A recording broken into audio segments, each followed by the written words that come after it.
अस्सलाम वालेकुम दोस्तों, तुसी देख रहे हो हसीन पंजाब टीवी ते मैं तुहाडा मेज़बान अमीर हमजा।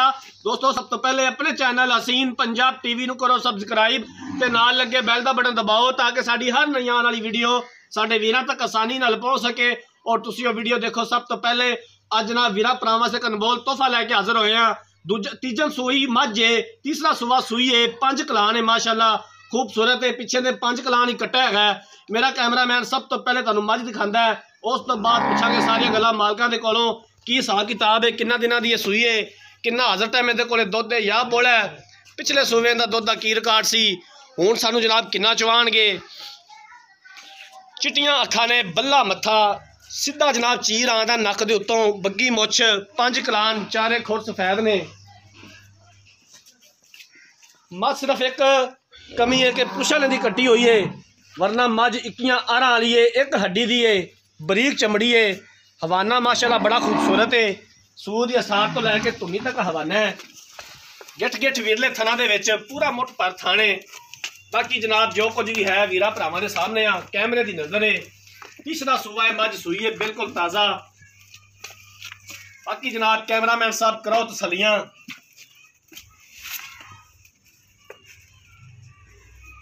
टोर मेरा वीर है करके ना 2-4 कदम मैंने टोर मंजी एक कर ला बना अच्छा और बेहतरीन जानवर हमेशा हसीन पंजाब टीवी की जिन्नत होता है। कोशिश करी दी है कि अपने वीरा भरावां नूं अच्छा और बेहतरीन जानवर दिखाइए। बाकी लेने देने मुकद्दर।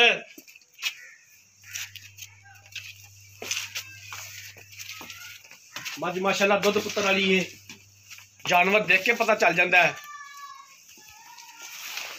बाकी जनाब गल्लां बातां मालकां नाल करांगे।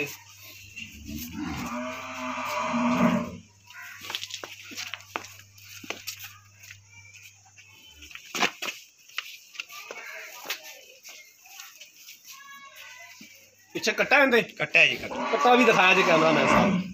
आ जनाब पिछे ते कट्टा है, सावा मारंग है, कच्चा नाड़ा नाल खड़ा है, 5 कलान है, चिट्टियां अखां ने, बड़ा सोहना माली बनेगा माशाल्लाह। अल्लाह ताला इहदी हयाती करे ते इहदे साह लम्मे करे बस।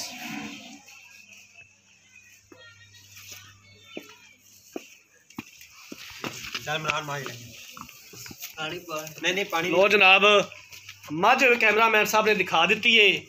हुण मालकां नूं बुलाने आ, उन्हां कोलों पुछने आ इस मझ के बारे की हिसाब किताब है, कि सानू गारंटियां देंदे ने। अस्सलाम वालेकुम जी। वालेकुम अस्सलाम भाई, कदीर की हाल है? अल्लाह का शुक्र है जी। ठीक है। मझ किनवा सुबह सूई है? मझ तीसरा सुबह सूई है। पक्की गल है? पक्की गल है। कदों सूई है? मझ सूई रात नूं सूई। मैं तन इस टाइम जनाब सानू इहदा किन्ना बोला चवाएगा? इहदा इस टाइम जिहड़ा हाज़र टाइम बोल है 14 तो 15 लीटर हाज़र टाइम है, लेकिन पिछले सूबे का रिकॉर्ड है 17 तो 18 किलो। इस टाइम ताज़ा सूई दे कोले 14 तो 15 किलो सानू बोला चवाओगे? बिल्कुल चवाओगे। पिछले सूबे का दुध का रिकॉर्ड है 17 तो 18 लीटर। ठीक हो गया। की डिमांड है, किन्ने दे पैसे ने? ਇਹਦੀ डिमांड ਤੇ ਏਡੀ ਹੋਣੀ ਹੈਗੀ 2,45,000 ਦੀ। ਪੁੱਛਲ ਹੁੰਦੀ ਤੇ ਮੈਂ 3.5 ਲੱਖ ਦੀ ਸੀ। सही है। 2,45,000 ਦੇ ਵਿੱਚੋਂ प्यार मोहब्बत की करोगे? प्यार मोहब्बत है कोई 4-5 हज़ार का प्यार मोहब्बत है। 2,40,000 ਦੀ देनी? जी बिल्कुल। 2,40,000 ਦੇ ਵਿੱਚੋਂ ਮਜ਼ੀਦ ਕਿੰਨਾ ਕੁ ਕਰ ਲਓਗੇ? 2-4 हज़ार का मजीद भी कर ले से। मझ दे कोई थाना दा फाल्ट? मझ चौवन 1 नंबर, कोई छट्टा फुआरा नहीं, कोई वादा गाटा मझ नहीं, पार तो नहीं पा ना जी कोई बार पावे, कोई ये मसला होवे। इन्हां दो गल्लां दी जिम्मेदार है जी। 2 गल्लां दी मेरा वीर तेरी गारंटी है, मझ पार पावे या इहदे थाना दा फाल्ट जी। थाना फाल्ट होवे या बार पावे, इहदी मैं गारंटी देवांगा। ठीक हो गया। वादा गाटा होवे मैं जिम्मेदार हां। बड़ी मेहरबानी करो। लो जनाब मझ तुसीं देख लीए, बाई कदीर दीयां गल्लां भी सुन लियां ने। तीसरा सूबा सूई है, कल सूई है, इस टाइम हाज़र मौके 14 किलो बुढ़ है मझ दे कोल। पिछले सूबे 17 तो 18 लीटर का दुध सी रिकॉर्ड। 2,45,000 रुपया डिमांड की है, तो 2,40,000 विचों भी आंदे ने प्यार मोहब्बत कर लाँगे।